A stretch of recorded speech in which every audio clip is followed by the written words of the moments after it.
உச்ச நீதிமன்றம் சொல்லியிருக்கிறாங்க. அவங்க சொன்னதெல்லாம் கொஞ்சம் என்னன்னு கொஞ்சம் லைட்டாக பார்ப்போமா?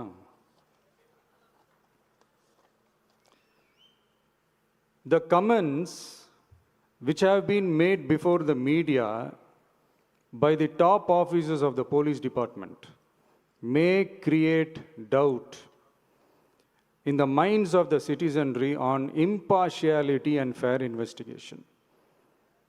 The faith and trust of the general public on the process of investigation must be restored in the criminal justice system. அதாவது அரசு காவல் உயர் அதிகாரிகள் ஊடகங்களிடம் பேசியது என்பது பொதுமக்களிடையே நியாயமான விசாரணை நடக்குமா என்ற சந்தேகத்தை ஏற்படுத்தக்கூடும் என்றும், நியாயமான விசாரணை மூலமே அந்த சந்தேகத்தை மீட்டெடுத்தே ஆக வேண்டும் என்றும் உச்சநீதிமன்றம் தமிழக அரசின் தலையில் ஓங்கி நறுக்கு நறுக்கு நறுக்கு என்று கொட்டியதை